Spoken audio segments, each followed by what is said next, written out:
10 mga nakakamanghang floating roads and bridges. Ang floating roads at bridges ay makabagong solusyon sa mga hamon ng tubig na idinisenyo upang lumutang sa ibabaw ng ilog, lawa o karagatan. Malaki ang naitutulong nito lalo na sa mga lugar na madalas tamaan ng masamang panahon. Kung kaya't itinuturing ito bilang isa sa mga simbolo ng talino at galing ng mga tao pagdating sa pag-iisip ng solusyon. At sa video ngang ito ay aalamin natin kung saan matatagpuan ang mga tulay at kalsada na ito. Kaya naman simulan na natin. Number 1. Hood Canal Bridge. Sa estado ng Washington, USA ay may isang tulay na kakaiba at pambihira. Ang Hood Canal Bridge na isang tulay na lumulutang sa ibabaw ng dagat ay isa sa mga pinakakahanga-hangang likha ng tao. Bukod sa pagiging mahalagang daanan, ang tulay na ito ay may kwentong puno ng pagsubok at tagumpay na nagbibigay inspirasyon. Noong 1950s, ang mga tao sa Olympic Peninsula ay hirap makabiyahe papunta sa mainland ng Washington. Ang daan sa paligid ng Puget Sound ay napakahaba at nakakapagod. Dahil dito ay nagdesisyon ng gobyerno na magtayo ng isang bridge para gawing mabilis at direkta ang biyahe.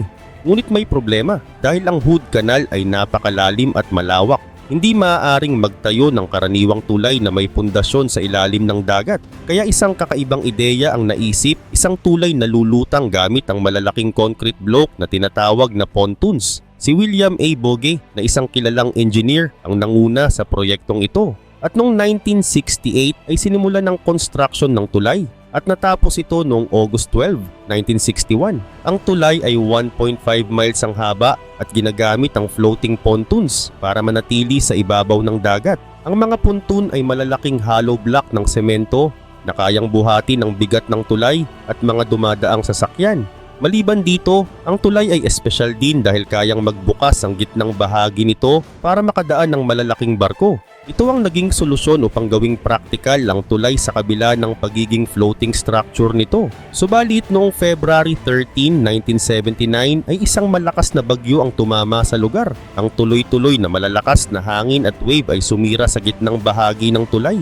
Ang ilang bahagi nito ay lumubog sa ilalim ng dagat dahil dito ay nawalan ng koneksyon ng Olympic Peninsula at mainland ng Washington. Ang pagkasira ng tulay ay nagdulot ng malaking problema sa transportation at ekonomiya ng lugar. Maraming negosyo at komunidad ang naapektuhan. Agad namang nagplano ang gobyerno na muling itayo ang tulay, pero tiniyak nilang magiging mas matibay ito para hindi na maulit ang nangyari. Number 2. Demerara Harbor Bridge. Sa Demerara River sa Guyana ay may tulay na kakaiba at kilala. Ito ang Demerara Harbor Bridge. Isa itong floating bridge na tila lumulutang sa tubig. Hindi lamang ito basta tulay, dahil ito rin ay isang simbolo ng pag-asa at pagkakaisa para sa bansa. Bakit nga ba ito itinayo? Noong 1978 ay napansin ng gobyerno ng Guyana na nahihirapan ang mga tao sa pagtawid sa Demerara River. Ang ferry na ginagamit nila ay mabagal at napakahirap para sa mga negosyante at manggagawa ang araw-araw na biyahe. Dahil dito ay naisip ng gobyerno na gumawa ng tulay upang mapabilis ang koneksyon ng Georgetown at West Bank Demerara. Napili nila ang isang floating bridge dahil mas mura ito kaysa sa paggawa ng tulay na gawa sa concrete o bakal na nakabaon sa lupa. Ginawa ito gamit ang mga pontoon o malalaking lalagyang bakal na lumulutang sa tubig. Ang tulay ay may haba na 1.8 miles na noong panahong iyon ay isa sa pinakamahaba sa buong mundo. Natapos ito sa loob ng halos 2 taon at nagkakahalaga ng $9 million na isang malaking halaga pero sulit para sa kaginhawaang dala nito. At noong July 2, 1978 ay binuksan ng tulay para sa publiko. Ang araw na yon ay punong-puno ng saya at pag-asa. Ang dating 3 oras na biyahe gamit ang ferry ay naging ilang minuto na lang. Ang tulay ay nagbigay ng mas mabilis na paraan ng paglalakbay para sa mga tao, produkto at sasakyan. Gayun din, ang Demerara Harbor Bridge ay espesyal dahil ito ay isang floating bridge. Ang mga ponton nito ay idinisenyo upang kayanin ang galaw ng tubig, kabilang na ang malalakas na alon at pagbabago sa taas ng tubig. Bukod dito, may bahagi ng tulay na maaring buksan upang makadaan ang malalaking barko. Sa kabila ng pagiging lumulutang ay napakatibay ng tulay at kayang magtagal ng maraming taon basta't inaalagaan ng maayos. Malaki naman ang naging epekto ng tulay sa buhay ng mga tao. Napabilis nito ang biyahe ng mga mamamayan at ang transportasyon ng mga produkto tulad ng bigas at asukal na pangunahing kalakal ng bansa. Number 3. Nordhordland Bridge. Noong September 22, 1994 ay binuksan ang Nordhordland Bridge, isang kakaibang tulay na naging daan upang magdugtong ang dalawang mahalagang lugar sa Norway, ang lungsod ng Bergen at ang rehiyon ng Nordhordland. Hindi ito basta tulay dahil ito ay simbolo ng talino, tapang at dedikasyon ng tao sa pagtugon sa hamon ng kalikasan. Sa kabila ng malalalim na ifjord at malalakas na alon ng North Sea, ay naitayo ang istrukturang ito na ngayon isang inspirasyon sa buong mundo. Samantala sa nakaraang mga dekada bago maitayo ang tulay ay ferry ang tanging paraan upang makatawid mula Bergen patungong Nordhordland. Ngunit dahil sa pabago-bagong panahon ng Norway, lalo na sa taglamig kung saan ang alon ay malalaki at tubig ay nagyayelo, ay madalas tumigil ang biyahe ng mga ferry. Naging malaking balakid ito sa trabaho, negosyo at pang-araw-araw na buhay ng mga tao sa rehiyon. Dahil dito ay napagpasyahan ng gobyerno ng Norway noong 1980s na magtayo ng isang istruktura na magbibigay ng tuloy-tuloy at maaasahang daanan kahit ano pa ang kondisyon ng panahon. Ang paggawa ng tulay ay hindi isang simpleng proyekto. Ang lugar kung saan itatayo ito ay napakalalim. Mahigit 500 meters ang lalim ng dagat. Ang tradisyonal na disenyo ng tulay na may mga haligi ay hindi maaaring gamitin. Sa ilalim ng pangunguna ng Norwegian Public Roads Administration at ng engineer na si Erik Tømmervik ay naisip ang isang revolutionary solution at ito nga ang floating bridge. Ang floating segment ng tulay ay sinusuportahan ng malalaking ponton na yari sa reinforced concrete na kayang lumutang sa ibabaw ng tubig. Ang mga ponton na ito ay may disenyo upang manatiling matatag kahit sa ilalim ng pinakamalalakas na alon at bagyo. Bukod dito, ang tulay ay may segment na cable stayed sa dulo kung saan ginagamit ang mga kable upang suportahan ang mabigat na timbang ng tulay habang nagbibigay ng kakaibang ganda sa disenyo nito. Kaya noong 1989 ay sinimulan ang construction ng Nordhordland Bridge. Number 4, Hobart Bridge. Noong 1940s ay naharap ang mga taga-Hobart sa Tasmania, Australia sa isang malaking hamon. Kailangan nilang magkaroon ng maayos at mabilis na koneksyon sa magkabilang panig ng Derwent River. Noon, ang ferry lang ang paraan para makatawid pero ito'y mabagal at hindi sapat para sa dumaraming tao at negosyo. Kaya naisip ng gobyerno na magtayo ng tulay, isang kakaibang disenyo na lulutang sa ibabaw ng tubig. Ito ang Hobart Bridge. At noong 1943 ay sinimulan ng plano para sa Hobart Bridge. Pinamunuan ito ni Sir Alan Knight na isang kilalang engineer. Dahil malalim ang Derwent River ay mahirap at magastos ang paggawa ng tradisyonal na tulay. Kaya naisip nilang gumamit ng pontoons o malalaking piraso ng semento na lumulutang sa tubig bilang pundasyon ng tulay. Ito ang unang ganitong uri ng tulay sa Australia at isa sa mga nauna sa buong mundo. Noong 1956 ay natapos ang Hobart Bridge at opisyal itong binuksan. Ang tulay ay halos 1 kilometro ang haba at may bahagi na maaring buksan upang makadaan ng malalaking barko. Malaki ang naitulong nito sa buhay ng mga taga-Hobart. Napabilis nito ang biyahe, mas naging maayos ang koneksyon ng magkabilang panig ng ilog at lumago ang negosyo at turismo sa lugar. Bagamat matagumpay ang Hobart Bridge ay hindi ito nakaligtas sa mga pagsubok. Dahil noong 1964 ay isang malaking barko, ang Lake Illawarra, ang aksidenteng bumangga sa tulay. Dahil dito ay nasira ang ilang bahagi nito at napilitang muling gumamit ng ferry ang mga tao. Sa huli ay napagdesisyonan ng gobyerno na magtayo ng bagong tulay. Kaya noong 1965 ay pinalitan ng Hobart Bridge ng Tasman Bridge na mas malaki at mas matibay. Kahit hindi na ginagamit ang Hobart Bridge ay nananatili itong mahalaga sa kasaysayan ng Tasmania. Ipinakita nito ang talino at kakayahan ng mga tao na gumawa ng bagong solusyon para sa kanilang mga problema. Naging inspirasyon din ito sa iba pang floating bridges sa buong mundo. Ang Hobart Bridge ay hindi lang isang tulay. Isa itong simbolo ng pagsisikap, pagkakaisa at kagustuhan ng mga taga-Hobart na gawing mas maganda ang kanilang buhay.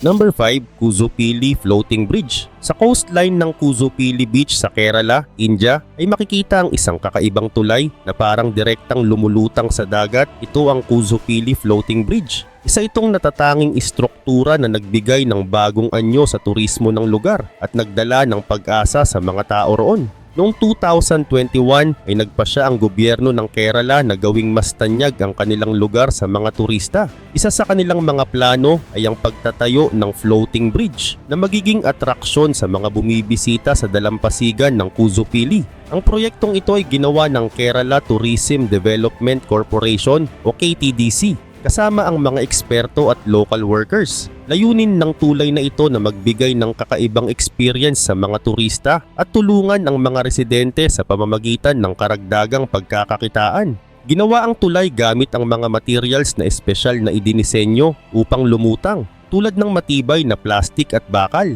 Ang bawat bahagi nito ay pinagkabit-kabit para bumuo ng ligtas na daanan kahit pa may wave sa ilalim. Ang tulay ay matatagpuan sa Kuzhupili Beach, isang tahimik at payapang dalampasigan sa Kerala. Sa haba nitong halos 100 meters ay binibigyan nito ng pagkakataon ang mga tao na maglakad papunta sa gitna ng dagat. Mula roon ay makikita ang malawak na karagatan at mararamdaman ang presensya ng kalikasan. Samantala, ang Kuzhupili Floating Bridge ay higit pa sa isang daanan dahil isa itong kakaibang experience. Sa bawat hakbang ay mararamdaman ang ihip ng hangin at ang galaw ng tubig sa ilalim. Napakasimple ng disenyo nito, ngunit lubos ang epekto nito sa mga tao. Idinisenyo rin ito bilang isang eco-friendly project. Hindi ito nakakasira sa dagat o sa mga hayop sa paligid, kung kaya't naaayon ito sa kalikasan. Dagdag pa rito, ang pangunahing layunin ng tulay ay para hikayatin ang mas maraming turista at tulungan ang ekonomiya ng lugar. Ang mga residente ng Kuzhupili ay dating umaasa lamang sa pangingisda, pero sa tulong ng floating bridge ay nagkaroon sila ng dagdag na hanapbuhay.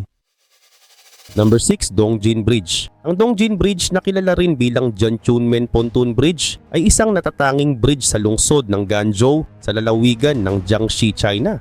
Itinayo ito noong panahon ng dinastiyang Song, kaya mahigit 1,000 taon na itong bahagi ng kasaysayan. Isa ito sa iilang lumulutang na bridge na nananatiling ginagamit hanggang ngayon. Ang bridge ay may habang 400 metro at gawa sa mga tabla ng kahoy na nakapatong sa humigit kumulang 100 bangkang kahoy. Ang mga bangka ay magkakadugtong gamit ang mga bakal na kadena na nagbibigay ng katatagan at kakayahang umangkop sa agos ng Gong River. Dahil sa simpleng disenyo pero matibay na pagkakagawa, ang bridge ay nakatagal ng daan-daang taon at patuloy na nagsisilbi sa mga tao. Gayun din ang Dongjin Bridge ay mahalaga sa mga residente ng Ganzhou at ng mga kalapit na lugar. Ito ang nag-uugnay sa lungsod at sa mga nayon ng Hakka o Kejia sa kabilang panig ng ilog. Araw-araw ay ginagamit ito ng mga magsasaka, mangangalakal, estudyante at iba pang mamamayan. Nakatutulong ito sa pagpapadali ng transportation at sa pag-unlad ng ekonomiya ng rehiyon. Sa paligid ng tulay ay makikita ang Janchunmen Gate, isang bahagi ng sinaunang pader ng lungsod na mula rin sa panahon ng Song Dynasty. Malapit dito ay may mga templo at pavilion na itinayo noong mga Ming at Qing Dynasty. Ang lugar ay puno ng mga makasaysayang estruktura na nagpapakita ng mayamang kultura at tradisyon ng Ganzhou. Dahil sa kanyang kasaysayan at kakaibang disenyo, ang Dongjin Bridge ay naging isang atraksyon para sa mga turista mula sa iba't ibang panig ng mundo. Maraming nag-aaral ng arkitektura at history ang pumupunta rito upang makita ang halimbawa ng sinaunang teknolohiya sa paggawa ng bridge. Ang bridge ay nagsisilbing buhay na museum na nagpapakita ng kahusayan ng mga sinaunang engineers at karpintero. Ang lokal na pamahalaan at ang mga residente naman ay nagkakaisa sa pagpapanatili ng Dongjin Bridge. Number 7, Berbice Bridge. Sa Guyana, sa ibabaw ng mahinahong daloy ng ilog Berbice ay nakatayo ang Berbice Bridge. Isa itong tulay na nagdudugtong sa mga pamayanan sa magkabilang panig ng ilog. Higit pa sa pagiging daanan, ang tulay na ito ay naging simbolo din ng pag-unlad at pagkakaisa ng mga tao. Noon, ang tanging paraan para makatawid sa ilog Berbice ay ang pagsakay sa ferry. Bagamat nakakatulong ito, ay napakabagal ng serbisyo at laging puno ang ferry. Ang 6 na oras na biyahe ay umaabot pa ng mas matagal kapag may aberya. Dahil dito ay naapektuhan ang mga negosyo, trabaho at pang-araw-araw na buhay ng mga tao. At upang solusyonan ito ay napagdesisyonan na magtayo ng tulay na magpapabilis sa biyahe at magbibigay ng mas magandang oportunidad sa lahat. Samantala, nagsimula ang construction ng tulay noong 2006 at natapos ito noong December 23, 2008. Ang proyekto ay pinunduhan ng gobyerno ng Guyana at ilang pribadong kumpanya sa ilalim ng Berbice Bridge Company Incorporated. Ang tulay ay may haba na umaabot sa mahigit 1.5 kilometers at gumagamit ng floating pontoon system. May bahagi rin ito na pwedeng magbukas para makadaan ng mga barko kung kaya't hindi naaabala ang kalakalan sa ilog. Ngunit hindi naging madali ang pagtatayo ng Berbice Bridge. Malaking halaga ang kinailangan para dito at maraming technical issues ang kailangang lagpasan tulad ng malakas na agos ng tubig at masamang panahon. Pero dahil sa masusing pagpaplano at pagtutulungan ng mga grupo ay natapos ang proyekto ayon sa plano. Pagkatapos mabuksan ang tulay ay nagbago ang buhay ng mga tao. Ang dating 6 na oras na biyahe ay naging ilang minuto na lamang. Napabilis din ang transportation ng mga produkto tulad ng bigas, asukal at isda na mahalagang bahagi ng ekonomiya ng rehiyon. Naging mas mabilis din ang pagpunta sa paaralan, ospital at trabaho. Malaki rin ang naging epekto nito sa negosyo at turismo. Mas maraming tao ang nagkaroon ng oportunidad para maghanap buhay at magtayo ng negosyo. Dahil dito ay umunlad ang ekonomiya ng lugar at umayos ang kalidad ng pamumuhay ng mga residente. Number 8. William R. Bennett Bridge. Sa gitna ng lawa ng Okanagan sa Kelowna, British Columbia, Canada, ay makikita ang isang natatanging tulay, ang William R. Bennett Bridge. Hindi lang ito karaniwang tulay dahil lumulutang din ito sa tubig. Bukod sa pagiging bahagi ng transportation, ay simbolo rin ito ng pagsulong at pagkakaisa sa rehiyon. Samantala, ang tulay na ito ay ipinangalan kay William R. Bennett na isang dating pinuno ng British Columbia mula 1975 hanggang 1986. Kilala siya sa pagpapabuti ng infrastructures at transportation sa probinsya.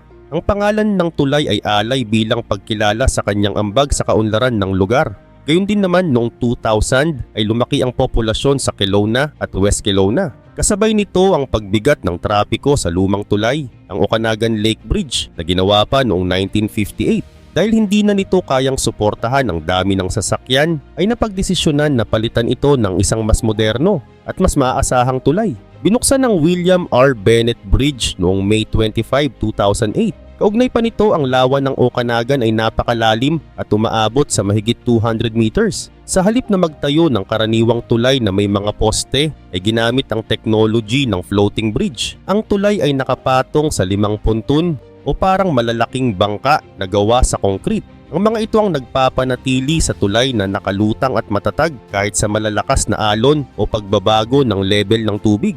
Karagdagan pa dito, ang William R. Bennett Bridge ay may 5 linya ng daan, 4 para sa mga sasakyan at 1 para sa mga naglalakad at nagbibisikleta. Dahil dito ay mas mabilis at maayos na ang biyahe ng mga tao papunta at pabalik ng Kelowna. Nakatulong din ito sa turismo at negosyo sa lugar dahil mas madali na ang transportation ng mga tao at produkto. Ang paggawa ng tulay ay umabot sa 4 na taon at pinangunahan ng kumpanyang SNC Lavalin. Gumamit sila ng mga makabagong technology para masiguro ang tibay at seguridad ng tulay.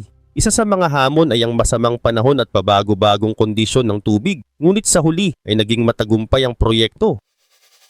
Number 9. Lacey V. Murrow Memorial Bridge. Ang Lacey V. Murrow Memorial Bridge ay isa sa mga pinakakilalang tulay sa buong mundo. Makikita ito sa ibabaw ng Lake Washington sa Seattle, Washington. Ang tulay na ito ay kakaiba dahil hindi ito nakatayo sa ilalim ng lawa tulad ng mga karaniwang tulay. Sa halip, ito ay lumulutang sa tubig gamit ang malalaking ponton o lalagyang gawa sa concrete. Samantala noong 1930s ay lumalaki ang pangangailangan ng mas mabilis na koneksyon mula Seattle papunta sa mga lugar sa silangan ng Lake Washington. Napakalawak at napakalalim ng lawa kung kaya't mahirap magtayo ng karaniwang tulay. Ang problema, ang karaniwang tulay ay sobrang mahal at delikado sa ganitong kalagayan ng lawa. Dahil dito ay naisip ni Lacey V. Murrow na isang kilalang engineer ang isang floating bridge o tulay na parang lumulutang sa ibabaw ng tubig. Gamit ang mga ponton na gawa sa concrete ay naging posible ang pagbuo ng tulay. Bukod sa mura, ang disenyo nito ay angkop sa kalikasan ng lawa. At noong 1938 ay sinimulan ang construction ng tulay. Sa tulong ng mga bihasang manggagawa at engineers ay natapos ito matapos ang 2 taon ng pagtatrabaho. Binuksan ang tulay noong July 26, 1940 at dahil sa haba nitong umaabot sa 2,020 meters ay ito ang naging pinakamahabang floating bridge sa buong mundo noong panahong iyon. Pinabilis nito ang biyahe mula Seattle patungo sa Mercer Island at iba pang lugar sa silangan. Nabawasan ang oras ng biyahe at nagbukas ng maraming oportunidad sa kalakalan at negosyo. Ngunit hindi naging madali ang lahat para sa tulay na ito. Dahil noong November 25, 1990 ay sinalanta ng malakas na bagyo ang lugar. Dahil sa ulan ay napuno ng tubig ang mga pontoon na naging dahilan para lumubog ang bahagi ng tulay. Ang trahedya ay nagdulot ng malaking abala sa mga gumagamit nito, pero hindi sumuko ang gobyerno at mga engineers. Agad nilang inayos ang tulay at pinalitan ito ng mas moderno at mas matibay na disenyo. Number 10. Beluwemeer Aqueduct Water Bridge. Sa Beluwemeer, isang lawa sa Netherlands ay makikita ang Beluwemeer Aqueduct na isang kakaibang tulay na pinagsasama ang tubig at kalsada. Sa unang tingin ay tila imposible ang disenyo nito, pero ito ay isang malinaw na halimbawa ng talino ng tao at ng respeto sa kalikasan. Ang Beluwemeer Aqueduct ay isang natatanging tulay. Sa ibabaw ay dumadaan ang mga bangka, habang sa ilalim nito ay may kalsadang ginagamit ng mga sasakyan. Ito ay bahagi ng kalsadang N302 na nag-uugnay sa Flevoland, isang lugar na reclaimed land, at sa mainland ng Netherlands. Binuksan ang aqueduct noong 2002 upang gawing mas mabilis ang biyahe sa pagitan ng dalawang lugar habang pinapanatili ang natural na daloy ng tubig. Kaugnay nito, ang proyekto ay idinisenyo ng mga eksperto sa Netherlands na kilala sa kanilang husay sa water management. Sa bansa kung saan ang tubig ay laging bahagi ng buhay, ang Beluwemeer Aqueduct ay isa pang patunay ng kanilang kakayahang kontrolin at gamitin ang tubig ng maayos. Ang mga architect at engineers na lumikha nito ay may malinaw na layunin, at ito ay pagsamahin ng kaginhawaan ng tao at proteksyon sa kalikasan. Dagdag pa rito, may dalawang mahalagang dahilan na nagtulak sa paggawa ng Beluwemeer Aqueduct. Una, upang magbigay ng maayos at mabilis na daanan para sa mga motorista sa kalsadang N302. Pangalawa, upang panatilihin ang Beluwemeer bilang mahalagang daanan ng tubig para sa mga bangka. Ang Beluwemeer Aqueduct ay may haba na umaabot sa 25 meters at lalim na 3 meters na sapat upang makadaan ang maliliit na bangka. Sa ilalim ng tubig ay may kalsadang dinadaanan ng mga sasakyan. Gawa ang tulay sa matibay na konkreto na kayang tiisin ang bigat ng tubig at ng mga bangkang dumaraan sa ibabaw nito. Mayroon ding daanan para sa mga naglalakad upang ma-enjoy ang tanawin ng lawa at ang kakaibang disenyo ng tulay. Sa katunayan ay malaki ang naitulong ng Beluwemeer Aqueduct sa mga tao at sa kalikasan. Para sa mga motorista, pinabilis nito ang biyahe papunta sa Flevoland. Para sa mga bangka ay hindi kailangang huminto o maghintay dahil tuloy-tuloy ang daloy ng tubig. Bukod dito ay naging tourist attraction din ito sa mga turista dahil sa kakaibang disenyo nito.